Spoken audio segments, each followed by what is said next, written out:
రాష్ట్ర ప్రజల్ని ఏమార్చేటువంటి ప్రయత్నం నిన్నటి నుంచి జరుగుతున్నటువంటి సందర్భాలు మనం చూస్తూ ఉన్నాం.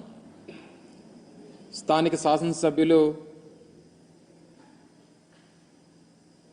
చాలామంది వారి కార్యకర్తల్ని అలాగే చాలామంది మీడియా సహచరుల్ని అందరినీ కూడా వారిని అందరినీ కూడా లోపలికి తీసుకొని వెళ్ళి చేసినటువంటి ప్రచారం, తర్వాత జరిగినటువంటి దుష్ప్రచారం, ఇవన్నీ కూడా ఒక్కసారి ప్రజల్ని ఆలోచన చేయమని చెప్పి కోరుతా ఉన్నాం. ఋషికొండ మీద గడిచినటువంటి 3-4 సంవత్సరాలుగా ఏ రకంగా దుష్ప్రచారం చేస్తూ ఉన్నారో, దాని మీద ఎన్ని రకాలుగా అడ్డంకులు సృష్టించాలనేటువంటి కార్యక్రమాలు చేశారు అనేటువంటిది మనం అనేక సందర్భాలు చూసాం. అనేక కోర్టులకు వెళ్ళారు, అనేక పర్యావరణానికి సంబంధించినటువంటి కేసులు వేశారు. వీటినన్నిటినీ కూడా అధిగమించి ప్రభుత్వం చేపట్టేటువంటి కార్యక్రమాలని, ప్రభుత్వం చేపట్టేటువంటి నిర్మాణాలని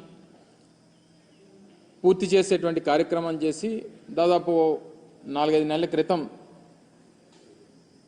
వాటిని ముహూర్తానికి సంబంధించి మంచి రోజు అని చెప్పి వాటిని ప్రారంభించేటువంటి కార్యక్రమాన్ని కూడా ఆ రోజు మేము చేయడం జరిగింది.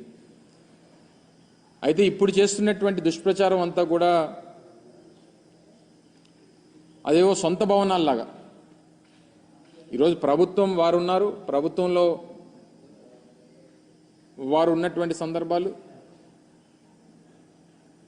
ప్రభుత్వం దాన్ని ఏ రకంగా ఉపయోగించుకోవాలనేటువంటిది చూడడం మానేసి రేపు రానటువంటి కాలంలో రాష్ట్రపతితో లేకపోతే గవర్నర్ గారో లేకపోతే ఇతర పెద్దలో వచ్చినప్పుడు దాన్ని ఏ రకంగా ఉపయోగించుకోవాలి అనేటువంటిది చూడడం మానేసి దాన్ని ఇంకా జగన్మోహన్ రెడ్డి గారు ఇల్లులాగే చిత్రీకరించేటువంటి ప్రయత్నం చేయడం అనేటువంటిది సమంజసం కాదు. దాన్ని తీవ్రంగా ఖండిస్తూ ఉన్నాం. ముఖ్యంగా జగన్మోహన్ రెడ్డి గారు మేము అధికారంలో ఉన్నప్పుడు విశాఖపట్నాన్ని ఎగ్జిక్యూటివ్ క్యాపిటల్గా చేయాలనేటువంటి ఒక పాలసీని మేము తీసుకోవడం, దానికి అనేక రకాలైనటువంటి అడ్డంకులు సృష్టించేటువంటి కార్యక్రమం చేశారు.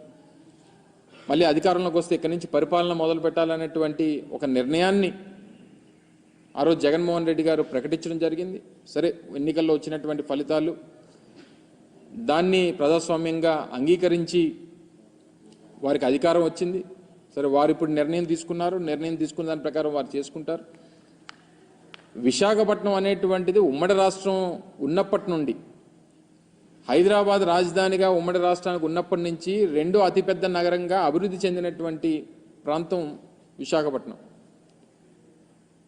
దానికి సంబంధించి గతంలో మేము ప్రభుత్వంలో ఉన్నప్పుడు ఒక స్టేట్ గెస్ట్ హౌస్ మన భీమిలి రోడ్లో దగ్గర నిర్మాణం చేయాలని చెప్పి నిర్ణయం తీసుకున్నప్పుడు కూడా దాని మీద కూడా కోర్టులో కేసులు వేసి దాన్ని అడ్డుకునేటువంటి ప్రయత్నం చేశారు. జగన్మోహన్ రెడ్డి గారు విశాఖపట్నానికి రాజధానిగా ప్రకటన చేసిన తర్వాత ఆ నిర్ణయంతో ముందుకు వెళ్ళాలనేటువంటి ఆలోచన చేసినప్పుడు దాని మీద ఒక కమిటీ మేము ఆ రోజు ముఖ్యమైనటువంటి ఐఏఎస్ అధికారులందరినీ, సీనియర్ ఐఏఎస్ అధికారులతో ఒక కమిటీ వేయడం, వారు కూడా దానికి సంబంధించి ఈ భవనం అయితే బాగుంటుందనేటువంటి అభిప్రాయాన్ని తెలియజేయడం,